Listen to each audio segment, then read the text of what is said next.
આપ જોઈ રહ્યા છો સ્પાર્ક ટુડે ન્યૂઝ। જય અંબે યુવક મંડળ જીઆઈડીસીના રાજા કે જ્યાં 16 ફૂટની શ્રીજીની પ્રતિમા સિંહાસન પર બિરાજમાન કરવામાં આવ્યું છે।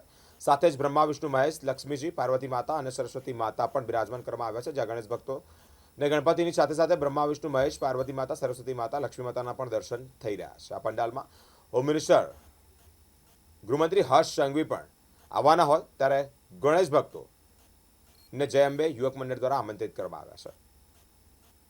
જય ગણેશ જય અંબે યુવક મંડળ જીઆઈડીસી કોલોનીમાં ગુજરાત રાજ્યના યશસ્વી ગૃહમંત્રી હર્ષ સંઘવી સાહેબ પધારવાના છે।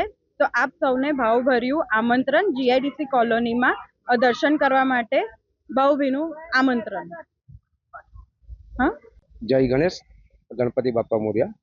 જય અંબે અમારા મંડળનું નામ જય અંબે યુવક મંડળ છે અને અમે છેલ્લા 36 વર્ષથી અમે ગણપતિનું સ્થાપન કરીએ છીએ અને આજે વખતે અમારી મૂર્તિનું થીમ છે સિંહાસન પર બાપા બિરાજમાન છે। સાથે બ્રહ્મા વિષ્ણુ મહેશ અને સરસ્વતી માતા લક્ષ્મી માતા અને પાર્વતી માતા અમે 3 જણના આ રીતે 6 જણના સ્વરૂપમાં લાયા છે અને બાપાનું અમે બધા છોકરાઓ છે મંડળ અને એમનું આગતા સ્વકે 10 દિવસ અમે એમનું પૂજન કરીએ છીએ અને ધામધૂમથી જેટલી અમારાથી થાય એટલી અમે સેવા કરવાનો ટ્રાય કરીએ છીએ બાપાને।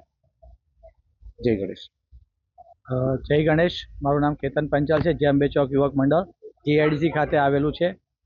લાસ્ટ યર અમે લોકો સ્પાર્ક ટુડે ન્યૂઝનું મારા ગણેશ મારી સ્પર્ધા એમાં અમે ભાગ લીધો હતો અને ગયા વર્ષે વડોદરા શહેરમાં પ્રથમ ઇનામ લઈને આવ્યા હતા અને આ વર્ષે પણ અમે લોકો ફરી ભાગ લઈ રહ્યા છીએ અને આશા એ જ રાખીએ છીએ કે પ્રથમ ઇનામ લઈને અમે બરોડા ખાતે આવીએ। ગણપતિ બાપ્પા।